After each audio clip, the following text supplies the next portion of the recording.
বাচ্চা। আজকে তোরে মাইরাই ফেলাবো। ছেড়ে দে। কি বাবা? চেয়ারম্যান সাহেবের বউ আপনাকে লিগে সাজন পাঠাইছে। এনে ফলমূল, শাড়ি, চুড়ি, হলুদ, উপটান বেবাক কিছু আছে।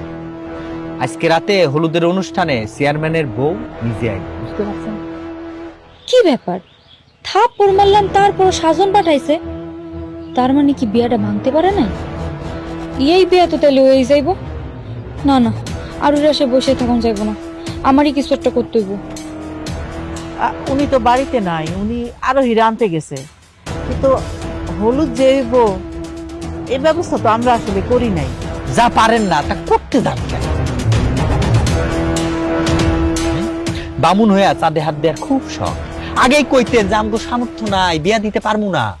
আরে না না, বিয়া সব আয়োজন করছে, কিন্তু হলুদ যে হইব এইটা জানতাম না। জানতেন না, এখন জানেন। যে প্রস্তুতি শুরু করেন, আর আজকে রাতে বড় বাবু আর ম্যাডাম আসবে, ঠিক আছে? এই চল।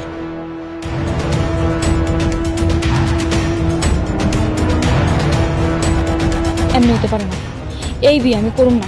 আমি রাফসানের লগে ভাইগা যাবো, এটাই ভালো সিদ্ধান্ত। বাবা, আমাকে আমার পিস্তলটা দাও। পিস্তল ছাড়া ভালো লাগছে না। আর আমি বললাম তো কোনো সমস্যা হবে না। কিরে মিরাজ, বাবার সাথে এত কি বলছিস? কিছু না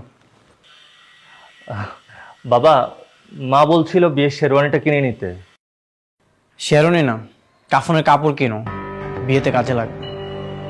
কি আবুল তাবুল বলছিস তুই এগুলা? আমি ঠিকই বলছি। আর আমি এই বিয়েটা না কোনোভাবেই হতে দিব না। এতে যদি তোমাদের মান সম্মান নষ্ট হয়, আমার কিছু করার থাকবে না। বাবা, আমাকে আমার পিস্তলটা দাও।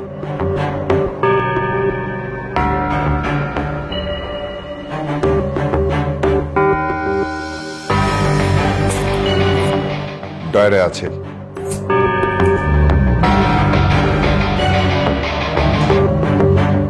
বাবা, কাজটা তুমি কিন্তু একদম ঠিক করছো না। এই যে ওর হাতে পিস্তল দিলে, দেখবো ঠিকই আবার কোনো না কোনো একটা উল্টাপাল্টা করে ঝামেলা বাঁধাবে।